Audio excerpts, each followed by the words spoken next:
Hi friends, welcome to my channel. ಎಲ್ಲರೂ ಹೇಗಿದ್ದೀರಾ? ಎಲ್ಲರೂ ಚೆನ್ನಾಗಿದ್ದೀರಾ ಅಂತ ಭಾವಿಸ್ತೀನಿ. ಯಾರೆಲ್ಲ ನನ್ನ ವಿಡಿಯೋ ನೋಡ್ತಾ ಇದ್ದೀರಾ, ದಯವಿಟ್ಟು ಸಬ್ಸ್ಕ್ರೈಬ್ ಮಾಡಿಕೊಂಡು ವಿಡಿಯೋನ ಪೂರ್ತಿಯಾಗಿ ನೋಡಿ. ಹಾಗೆ ಒಂದು ಲೈಕನ್ನು ಕೊಡಿ. ನಿಮ್ಮ ಅನಿಸಿಕೆ ಅಭಿಪ್ರಾಯಗಳನ್ನು ಕಮೆಂಟ್ ಮೂಲಕ ತಿಳಿಸ್ತಾ ಇರಿ. ಈಗ ನೋಡಿ, ವಿಡಿಯೋನ ಶುರು ಮಾಡ್ತಾ ಇದ್ದೀನಿ. ಈಗ ನೋಡಿ, ರಾತ್ರಿ 9 ಗಂಟೆ ಆಗಿದೆ. ಅನ್ನಕ್ಕೆ ಇಟ್ಟಿದ್ದೀನಿ. ಹಾಗೆ ವಾಕಿಂಗಿಗೆ ಹೋಗಿ ಬಂದು, ಹಾಗೆ ನಮ್ಮ ಮಗಳ ಶಾಪಿಗೆಲ್ಲ ಹೋಗಿ ಬಂದು ಈಗ ಅನ್ನಕ್ಕೆ ಇಟ್ಟಿದ್ದೀನಿ.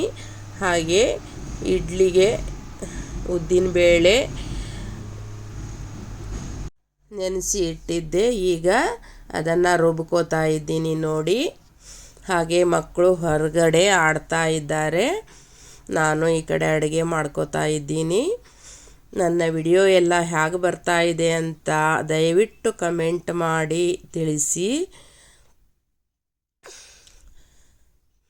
ಈಗ ನೋಡಿ, ರುಬ್ಕೋತಾ ಇದ್ದೀನಿ. ಈ ಕಡೆ ಅನ್ನ ಕುದೀತಾ ಇದೆ. ಬೆಳಗ್ಗಿಂದು ಸಾರಿದೆ, ಪಲ್ಯ ಇದೆ, ಎಲ್ಲ ಇದೆ. ಈಗ ನೋಡಿ, ರುಬ್ಕೋತಾ ಇದ್ದೀನಿ. ಆಮೇಲೆ ರುಬ್ಕೊಂಡು ಎಲ್ಲ ರವೆ ಹಾಕಿ ಮಿಕ್ಸ್ ಮಾಡಿ ಇಡಬೇಕು ಇಡ್ಲಿ ಹಿಟ್ಟನ್ನು. ಹಾಗೆ ಯಾರೆಲ್ಲ ನನ್ನ ವಿಡಿಯೋ ನೋಡ್ತಾ ಇದ್ದೀರಾ, ದಯವಿಟ್ಟು ಎಲ್ಲರೂ ಸಬ್ಸ್ಕ್ರೈಬ್ ಮಾಡ್ಕೊ, ವಿಡಿಯೋನ ಪೂರ್ತಿಯಾಗಿ ನೋಡಿ ಹೊಸಬರು. ಮತ್ತು ನಿಮ್ಮ ಅಭಿಪ್ರಾಯ ಅನಿಸಿಕೆಗಳನ್ನು ಕಮೆಂಟ್ ಮೂಲಕ ತಿಳಿಸ್ತಾ ಇರಿ. ಏನಾದರೂ ತಪ್ಪಿದ್ರೂ ಕೂಡ ನೀವು ತಿಳಿಸಿ. ನಾವೇನು ಬೇಜಾರು ಮಾಡ್ಕೊಳ್ಳಲ್ಲ. ಯಾಕಂದರೆ ಮತ್ತೆ ಮುಂದಿನ ವಿಡಿಯೋ ನಾವು ಹೇಗೆ ಮಾಡಬೇಕು ಅನ್ನೋದು ನಮಗೂ ಕೂಡ ಐಡಿಯಾ ಬರುತ್ತೆ ನೀವು ಹೇಳೋದ್ರಿಂದ. ದಯವಿಟ್ಟು ಕಮೆಂಟ್ ಮೂಲಕ ತಿಳಿಸಿ. ಈಗ ನೋಡಿ, ರುಬ್ಕೋತಾ ಇದ್ದೀನಿ ನೋಡಿ. ಹೆಣ್ಮಕ್ಳಿಗೆ ಅಡುಗೆ ಕೆಲಸದ್ದೇ ಒಂದು ದೊಡ್ಡ ಚಿಂತೆ ನೋಡಿ. ಬೆಳಿಗ್ಗೆ ನಾಷ್ಟಕ್ಕೆ ಏನು ಮಾಡಬೇಕು, ಮಧ್ಯಾಹ್ನ ಅಡುಗೆಗೆ ಏನು ಮಾಡಬೇಕು, ರಾತ್ರಿ ಊಟಕ್ಕೆ ಏನು ಮಾಡಬೇಕು, ಇದೇ ಟೆನ್ಷನ್ ನೋಡಿ. ಹೆಣ್ಮಕ್ಳಿಗೆ ಏನು ಮಾಡಬೇಕು, ಏನು ಬಿಡಬೇಕು ಅದೇ ಚಿಂತೆ. ಬೆಳಿಗ್ಗೆ ಆದರೆ ಏನು ಮಾಡಬೇಕು, ರಾತ್ರಿ ಆದರೆ ಏನು ಮಾಡಬೇಕು ಅನ್ನೋದೇ ಟೆನ್ಷನ್ ಇರುತ್ತೆ. ಅದರಿಂದ ಡೈಲಿ ಏನು ಮಾಡೋದು ಅಂತ ವಿಚಾರ ಮಾಡಿ ಅಡುಗೆ ಮಾಡಬೇಕಾಗತ್ತೆ. ಡೈಲಿ ಒಂದೇ ಥರನೂ ಮಾಡೋಕ್ಕಾಗಲ್ಲ. ಬೇರೆ ಬೇರೆ ಐಟಮ್ಗಳನ್ನು ಮಾಡಿದರೆ ಮಾತ್ರ ತಿಂತಾರೆ. ಇಲ್ಲಾಂದ್ರೆ ಒಂದೇ ದಿನ ಮಾಡಿದ್ದು ಮಾರನೇ ದಿನ ಕೂಡ ಮಾಡಿದರೆ ಯಾರೂ ತಿನ್ನಲ್ಲ. ಬೇರೆ ಬೇರೆ ಮಾಡಬೇಕಾಗತ್ತೆ ನಾವು. ಈಗ ನೋಡಿ, ಇಡ್ಲಿ ಹಿಟ್ಟು ರುಬ್ಬಿ ಆಯಿತು. ಸ್ವಲ್ಪ ಸಾಬುದಾಣೆ ಹಾಕ್ಕೊಂಡಿದ್ದೆ ಮೆತ್ತಗಾಗಲಿ ಅಂತ ಇಡ್ಲಿ. ಆಮೇಲೆ ಉದ್ದಿನಬೇಳೆ, ಹಾಗೆ ರವೆ, ರೇಷನ್ ಅಕ್ಕಿದು ರವೆ ಮಾಡಿಟ್ಟಿದ್ದೀನಿ. ಅದನ್ನು ಹಾಕಿ ಮಾಡಬೇಕು. ಮಕ್ಕಳು ನೋಡಿ ಆ ಕಡೆ ಈ ಕಡೆ ಓಡಾಡ್ತಾ ಇದ್ದಾರೆ.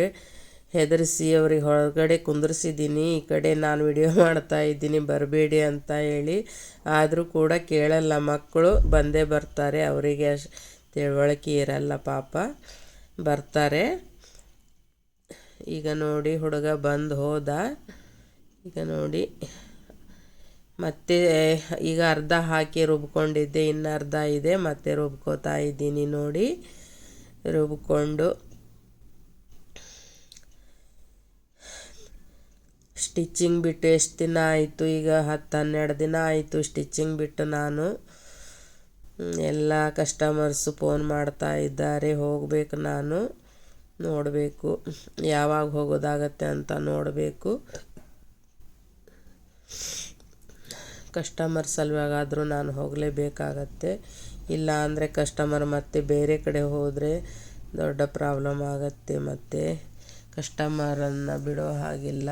ಅವರಿದ್ರೇ ನಾವೇ ಇಲ್ಲ ಅಂದರೆ ನಮ್ಮ ಬಿಸ್ನೆಸ್ಸು ನಡೆಯಲ್ಲ. ಹೋಗಲೇಬೇಕು. ನೋಡಬೇಕು ಯಾವಾಗತ್ತೆ ಅಂತ ನೋಡಿ ಹೋಗಬೇಕು.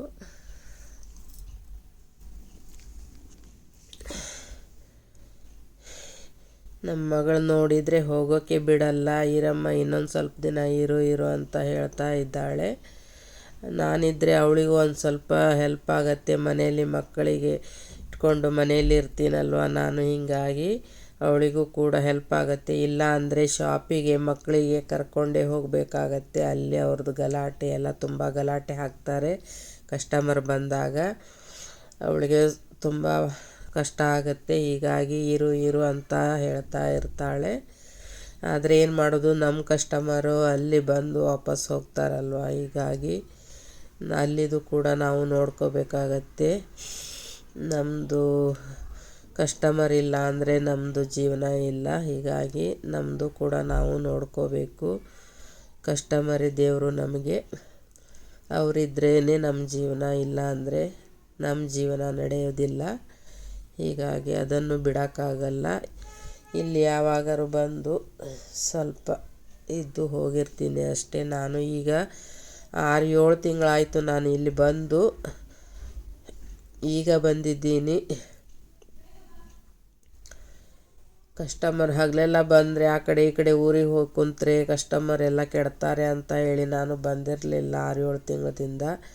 ಈಗ ಬಂದಿದ್ದೀನಿ, ತುಂಬ ಒತ್ತಾಯ ಮಾಡಿದ್ದಕ್ಕೆ ಈಗ ಮತ್ತೆ ಬಂದಿದ್ದೀನಿ.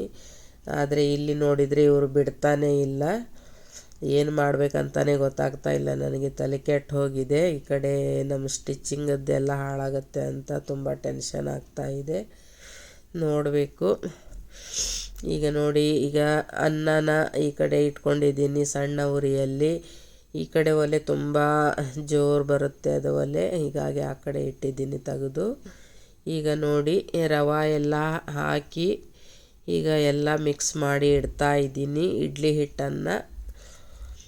ಇಡ್ಲಿ ಹಿಟ್ಟಿಗೆ ಯಾವಾಗಲೂ ಸ್ವಲ್ಪ ಸಾಬುದಾಣೆ ನೆನೆಸಿಟ್ಕೊಂಡು ರುಬ್ಬೋ ಟೈಮ್ನಲ್ಲಿ ಹಾಕಬೇಕು. ಅಂದರೆ ಇಡ್ಲಿ ಸ್ವಲ್ಪ ತುಂಬ ಮೆತ್ತಗೆ ಬರುತ್ತೆ, ತುಂಬ ಚೆನ್ನಾಗಿರುತ್ತೆ ಇಡ್ಲಿಗಳು. ನೀವು ಒಂದ್ಸಲ ಆ ಥರ ಮಾಡಿ ನೋಡಿ. ಹೂವಿನ ಥರ ಆಗುತ್ತೆ ಇಡ್ಲಿ, ತುಂಬ ಮೆತ್ತಗೆ ಮೃದುವಾಗಿ ಬರುತ್ತೆ ಇಡ್ಲಿ. ಉದ್ದಿನಬೇಳೆ ನೆನೆಸುವಾಗಲೇ ಒಂದು ಬಟ್ಲಲ್ಲಿ ಸಾಬುದಾಣಿನೂ ಕೂಡ ನೆನೆಸಿಡಬೇಕು.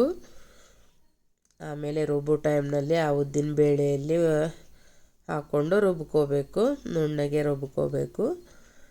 ಇಡ್ಲಿ ಹೂವಿನ ಥರ ಆಗುತ್ತೆ ಇಡ್ಲಿ, ತುಂಬ ಮೃದುವಾಗಿ ಆಗುತ್ತೆ. ಈಗ ನೋಡಿ ಎಲ್ಲ ಮಿಕ್ಸ್ ಮಾಡ್ಕೊಂಡಿದ್ದೀನಿ ರವೆ ಎಲ್ಲ ಹಾಕ್ಕೊಂಡು.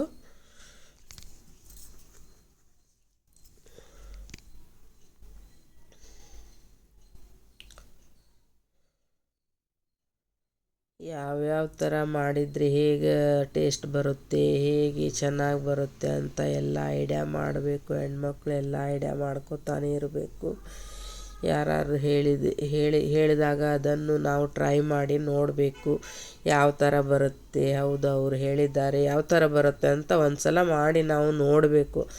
ಆವಾಗಲೇ ನಮಗೂ ಗೊತ್ತಾಗೋದು ಯಾವ ಥರ ಮಾಡಿದರೆ ಯಾವ ಥರ ಚೆನ್ನಾಗಿ ಬರುತ್ತೆ ಅಡುಗೆ ಅನ್ನೋದು. ತಿಳ್ಕೋಬೇಕು, ನಾವು ಕೂಡ ತಿಳ್ಕೋಬೇಕು. ನಮ್ಮಿಂದ ಕೂಡ ಇನ್ನೊಬ್ಬರು ತಿಳ್ಕೊತಾ ಇರ್ತಾರೆ. ನಾವು ಕೂಡ ಇನ್ನೊಬ್ಬರದನ್ನು ನೋಡಿ ತಿಳ್ಕೊತಾ ಇರಬೇಕು. ನಾವೇ ಜಾಣರು ಅಂತ ಯಾವಾಗಲೂ ಹೇಳಬಾರ್ದು. ಎಲ್ಲರಿಗೂ ಒಂದೊಂದು ಒಳ್ಳೆಯದು ಗೊತ್ತಿರುತ್ತೆ, ಅದನ್ನು ನಾವು ತಿಳ್ಕೊಂಡು ಎಲ್ಲ ಮಾಡಬೇಕು. ಆವಾಗಲೇ ಎಲ್ಲದರಲ್ಲೂ ನಾವು ಮುಂದೆ ಬರ್ಬೋದು. ಈಗ ನೋಡಿ ಬೆಳಿಗ್ಗೆ ಇಡ್ಲಿ ಆಯಿತು, ನಾಷ್ಟ ಆಯಿತು. ಇಡ್ಲಿ ಮಾಡಿಕೊಂಡು ವಿಡಿಯೋ ಮಾಡೋದಕ್ಕೆ ಆಗಲಿಲ್ಲ ಬೆಳಿಗ್ಗೆ. ಈಗ ನೋಡಿ ಅಡುಗೆಗೆ ಬ್ರಿಂಜಾಲ್ ಫ್ರೈಯನ್ನು ಮಾಡ್ತಾಯಿದ್ದೀನಿ. ದೊಡ್ಡ ಇದೆ ನೋಡಿ ಬ್ರಿಂಜಾಲು, ಅದ್ರ ಫ್ರೈ ಮಾಡಬೇಕಂತ ಹೇಳಿ ಈಗ ಕಟ್ ಮಾಡಿಕೊಂಡು ಎಲ್ಲ ತೊಳ್ಕೊಂಡು ಬಂದಿದ್ದೀನಿ. ಈಗ ಕಟ್ ಮಾಡಬೇಕು, ತೆಳ್ಳಗೆ ರೌಂಡಿಗೆ ಶೇಪಲ್ಲಿ ಕಟ್ ಮಾಡ್ಕೋಬೇಕು. ಕಟ್ ಮಾಡಿಕೊಂಡು ಆಮೇಲೆ ಉಪ್ಪು ಮತ್ತು ಲಿಂಬೆಹಣ್ಣಿನ ರಸ ಮಿಕ್ಸ್ ಮಾಡಿಕೊಂಡು ಚೆನ್ನಾಗಿ ಮಿಕ್ಸ್ ಮಾಡಿಕೊಂಡು ಫ್ರಿಜ್ಜಲ್ಲಿ 1 ಗಂಟೆ ಫ್ರಿಜ್ಜಲ್ಲಿ ಇಡಬೇಕು. ಅದು ಎಲ್ಲ ಲಿಂಬೆಹಣ್ಣು ಮತ್ತು ಉಪ್ಪು ಚೆನ್ನಾಗಿ ಹೀರ್ಕೊಳ್ಳುತ್ತೆ ಬ್ರಿಂಜಾಲು. ಹೀರ್ಕೊಂಡ ಮೇಲೆ ಆಮೇಲೆ ನಾವು ಊಟದ ಟೈಮ್ನಲ್ಲಿ ಬಿಸಿ ಬಿಸಿ ಫ್ರೈಯನ್ನು ಮಾಡಬೇಕು. ತುಂಬ ಟೇಸ್ಟಿಯಾಗಿರುತ್ತೆ. ನೀವು ಕೂಡ ಒಂದ್ಸಲ ಈ ಥರ ಮಾಡಿ ನೋಡಿ, ತುಂಬ ಟೇಸ್ಟಿಯಾಗಿರುತ್ತೆ. ದೊಡ್ಡ ಬ್ರಿಂಜಾಲಿದ್ದರೆ ತುಂಬ ಒಳ್ಳೆಯದು. ಈ ಥರ ಫ್ರೈ ಮಾಡೋದಕ್ಕೆ ಈ ಥರ ಬ್ರಿಂಜಾಲ್ ಇದ್ದರೆ ತುಂಬ ಒಳ್ಳೆಯದು. ಈಗ ನೋಡಿ ಕಟ್ ಮಾಡಿ ಆಯಿತು. ನಾನು 2 ಬ್ರಿಂಜಾಲ್ ಹಾಕ್ಕೊಂಡಿದ್ದೀನಿ, ದೊಡ್ಡ ದೊಡ್ಡದು 2 ಬ್ರಿಂಜಾಲು. ಈಗ ನೋಡಿ ಲಿಂಬೆಹಣ್ಣು ಕಟ್ ಮಾಡಿ ಅದಕ್ಕೆ ರಸ ಒಂದು ಹೋಳು ಹಾಕ್ಕೊಂಡ್ರೆ ಸಾಕು. ರಸ ತುಂಬ ಇದೆ ಅದಕ್ಕೆ ಲಿಂಬೆಹಣ್ಣಿಗೆ, ಒಂದು ಹೋಳು ಹಾಕ್ಕೊಂಡ್ರೆ ಸಾಕು. ರಸ ಕಡಿಮೆ ಇದ್ದರೆ 1 ಲಿಂಬೆಹಣ್ಣು ಬೇಕಾಗತ್ತೆ. ಇದು ರಸ ತುಂಬಾ ಇದೆ ಲಿಂಬೆಹಣ್ಣಲ್ಲಿ. ಲಿಂಬೆಹಣ್ಣು ಯಾವಾಗಲೂ ತಗೊಳ್ಳುವಾಗ ತೆಳ್ಳಗೆ ಸಿಪ್ಪೆ ಇರೋದು ಲಿಂಬೆಹಣ್ಣನ್ನೇ ತಗೋಬೇಕು. ದಪ್ಪ ಸಿಪ್ಪೆ ಇರುವ ಲಿಂಬೆಹಣ್ಣನ್ನು ತಗೋಬಾರ್ದು. ದಪ್ಪ ಸಿಪ್ಪೆ ಲಿಂಬೆಹಣ್ಣಿದ್ದರೆ ಅದರಲ್ಲಿ ರಸ ಇರಲ್ಲ. ಲಿಂಬೆಹಣ್ಣು ತೆಳ್ಳಗೆ ಸಿಪ್ಪೆ ಇದ್ದರೆ ಮೆತ್ತಗೆ ಭಾಳ ಹಾರ್ಡು ಇರಬಾರ್ದು, ಕಾಯಿ ಇರಬಾರ್ದು, ಸ್ವಲ್ಪ ಹಣ್ಣಾಗಿರಬೇಕು. ಆ ಥರ ಇದ್ದರೆ ರಸ ತುಂಬ ಜಾಸ್ತಿ ಬರುತ್ತೆ ಲಿಂಬೆಹಣ್ಣಲ್ಲಿ.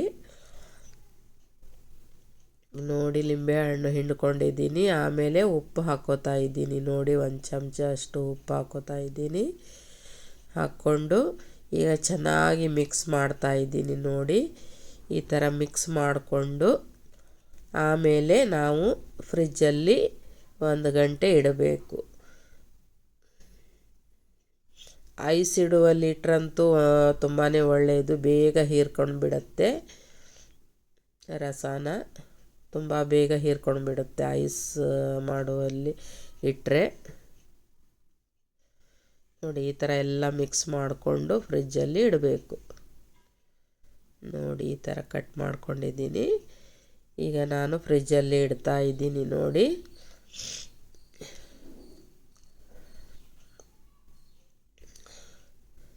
ಹೀಗೆ ಅನ್ನಕ್ಕೆ ಇಡ್ತಾ ಇದ್ದೀನಿ. ಮಕ್ಕಳು ಟ್ಯೂಷನಿಗೆ ಹೋಗಿದ್ದಾರೆ. ಈಗ ಅನ್ನಕ್ಕೆ ಇಟ್ಕೊಂಡು ಆಮೇಲೆ ಸ್ವಲ್ಪ ಲಿಂಬೆಹಣ್ಣಿನ ನೀರು ಮಾಡಿ ಕುಡಿಬೇಕು. ಸ್ವಲ್ಪ ಬಾಯೆಲ್ಲ ಒಣಗಿ ಬರ್ತಾ ಇದೆ ನನಗೆ, ಹೀಗಾಗಿ ಸ್ವಲ್ಪ ಲಿಂಬೆಹಣ್ಣಿನ ನೀರನ್ನು ಮಾಡಿ ಕುಡಿತೀನಿ. ಹಾಗೆ ಸ್ವಲ್ಪ ಒಂದು ಚಿಟಿಕೆ ಉಪ್ಪು ಹಾಕ್ಕೊಂಡು ಹಾಗೆ ಸ್ವಲ್ಪ ಲಿಂಬೆಹಣ್ಣು, 1 ಹೋಳು ಲಿಂಬೆಹಣ್ಣನ್ನು ಹಿಂಡ್ಕೊಂಡು ಸ್ವಲ್ಪ ನೀರು ಹಾಕ್ಕೊಂಡು ಕುಡಿತೀನಿ. ಅಂದರೆ ಬಾಯಾರಿಕೆ ಬರಲ್ಲ. ಸಕ್ಕರೆ ನಾವು ಯೂಸ್ ಮಾಡೋಕ್ಕೆ ಹೋಗಲ್ಲ ಜಾಸ್ತಿ ಲಿಂಬೆಹಣ್ಣು ಪಾನಕ ಎಲ್ಲ ಮಾಡೋದಕ್ಕೆ. ಹಾಗೆ ಚಿಟಿಕೆ ಉಪ್ಪು, 1 ಹೋಳು ಲಿಂಬೆಹಣ್ಣು ಹಾಕ್ಕೊಂಡು ನೀರು ಹಾಕ್ಕೊಂಡು ಕುಡಿದು ಬಿಡ್ತೀನಿ. ಸಕ್ಕರೆ ಆರೋಗ್ಯಕ್ಕೆ ಒಳ್ಳೆಯದಲ್ವಲ್ಲ, ಹೀಗಾಗಿ ಜಾಸ್ತಿ ಯೂಸ್ ಮಾಡಲ್ಲ. ಏನೇ ಯೂಸ್ ಮಾಡಿದರೂ ಬೆಲ್ಲದಲ್ಲೇ ಮಾಡ್ತೀವಿ. ಈಗ ನೋಡಿ ಅನ್ನಕ್ಕೆ ಇಟ್ಕೋತಾ ಇದ್ದೀನಿ. ನಾವು ಅಡುಗೆ ಮನೆಯಲ್ಲಿ ನಾವು ಎಷ್ಟು ಬುದ್ಧಿ ಓಡಿಸ್ತೀವಿ ಅಷ್ಟು ಚೆನ್ನಾಗಿ ಎಲ್ಲನೂ ಮಾಡಿಕೊಂಡು ಹೋಗ್ಬೋದು. ಮೇನ್ ಹೆಣ್ಮಕ್ಳಿಗೆ ನಾವು ಯಾವಾಗಲೂ ಆ್ಯಕ್ಟಿವ್ ಆಗಿ ಕೆಲಸ ಮಾಡಬೇಕು. ಅಡುಗೆ ಮನೆಯಲ್ಲಾಗಲಿ ಯಾವ್ಯಾವ ಕೆಲಸ ಯಾವ ಟೈಮಲ್ಲಿ ಮಾಡಬೇಕು, ಎಷ್ಟು ಬೇಗ ಏಳಬೇಕು, ಬೇಗ ಎದ್ದರೆ ಬೇಗ ಕೆಲಸ ಮುಗಿಯುತ್ತೆ. ನಾವು ಎಕ್ಸ್ಟ್ರಾ ಮತ್ತು ಬೇರೆ ಏನಾದರೂ ಮಾಡ್ಬೋದು. ಬರೀ ಅಡುಗೆ ಬರೀ ಮನೆ ಕೆಲಸ ಇದರಲ್ಲಿ ನಾವು ಯಾವಾಗಲೂ ಇರಬಾರ್ದು. ನಾವು ಬೇರೆ ಏನಾದರೂ ಮಾಡ್ತಾನೆ ಇರಬೇಕು. ಬರೀ ಇದರಲ್ಲೇ ಇದ್ದರೆ ನಾವು ಮುಂದೆ ಬರೋಕ್ಕೆ ಆಗಲ್ಲ, ಮತ್ತೇನಾದರೂ ಬೇರೆ ನಾವು ಮಾಡಬೇಕಾಗತ್ತೆ. ಈಗ ನೋಡಿ ಲಿಂಬೆಹಣ್ಣನ್ನು ನೀರನ್ನು ಮಾಡಿ ಇಟ್ಟಿದ್ದೀನಿ. ಈಗ ಎಲ್ಲ ಕಟ್ ಮಾಡೋದು ಎಲ್ಲ ಆಯಿತು, ಮುಗೀತು. ಈಗ ಅನ್ನಕ್ಕೆ ಇಟ್ಕೊಂಡಿದ್ದೀನಿ. ಬೆಳಗ್ಗೆ ಇಡ್ಲಿ ಮತ್ತು ಸಾಂಬಾರು ಮಾಡಿದರು, ಅದು ಸಾಂಬಾರು ಜಾಸ್ತಿನೇ ಇದೆ. ಇದು ಊಟಕ್ಕೆ ಬರುತ್ತೆ ಈಗ ಸಾಂಬಾರು. ಈಗ ಬ್ರಿಂಜಾಲ್ ಫ್ರೈ ಒಂದು ಮಾಡಿ ಆದರೆ ಆಯಿತು. ಈಗ ನೋಡಿ ಅನ್ನಕ್ಕೆ ಇಟ್ಕೊಂಡಿದ್ದೀನಿ.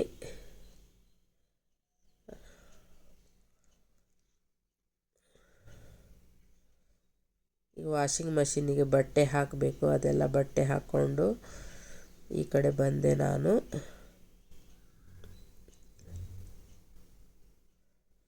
ಈಗ ನೋಡಿ ತರಕಾರಿ ಎಲ್ಲ ತಂದಿದ್ದರು, ಅದೆಲ್ಲ ತರಕಾರಿ ಈರುಳ್ಳಿ, ಟೊಮೆಟೊ, ಬಾಳೆಹಣ್ಣು, ಪಪ್ಪಾಯ, ವಾಟರ್ ಮೆಲನ್ನು ಎಲ್ಲ ತಂದಿದ್ದಾರೆ. ಅದೆಲ್ಲ ಸ್ವಚ್ಛ ಮಾಡಿ ನೀಟಾಗಿ ಇಟ್ಕೋಬೇಕು.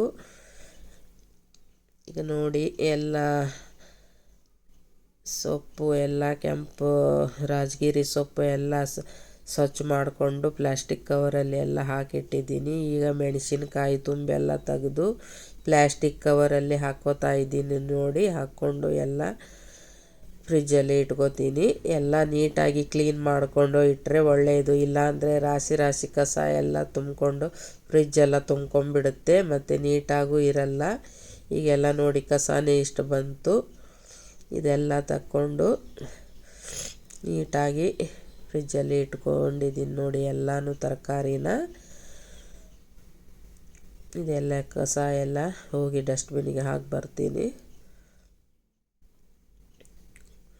ಈಗ ನೋಡಿ ಫ್ರಿಜ್ಜಲ್ಲಿ ಇಟ್ಕೋತಾ ಇದ್ದೀನಿ ಮೆಣಸಿನ್ಕಾಯನ್ನು.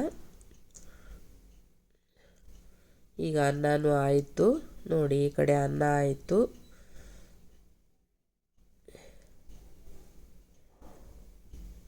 ನೋಡಿ ಈ ಕಡೆ ಬ್ರಿಂಜಾಲ್ ಫ್ರೈ ಮಾಡಿದ್ದೀನಿ. ಫ್ರೈ ಮಾಡೋದು ನಿಮಗೆ ತೋರಿಸೋದಕ್ಕೆ ಆಗಲಿಲ್ಲ. ಈಗ ನೋಡಿ ದೇವ್ರ ಪೂಜೆ, ಇವತ್ತು ಶುಕ್ರವಾರ ದೇವ್ರ ಪೂಜೆ ಎಲ್ಲ ಮಾಡಿಕೊಂಡು ಹೋದ್ಲು ನಮ್ಮ ಮಗಳು. ಹಾಗೆ ನಿಮಗೆ ಸ್ವಲ್ಪ ತೋರಿಸ್ತಾ ಇದ್ದೆ ವಿಡಿಯೋನ. ಮತ್ತೆ ಸಿಗೋಣ ಮುಂದಿನ ವಿಡಿಯೋದೊಂದಿಗೆ. ನಿಮ್ಮ ಅನಿಸಿಕೆ ಅಭಿಪ್ರಾಯಗಳನ್ನು ತಿಳಿಸಿ. ವಿಡಿಯೋ ಹೇಗೆ ಬಂದಿದೆ ಅಂತ ದಯವಿಟ್ಟು ತಿಳಿಸಿ. ಮತ್ತೆ ಮುಂದಿನ ವಿಡಿಯೋದೊಂದಿಗೆ ಸಿಗೋಣ. ನಮಸ್ಕಾರ.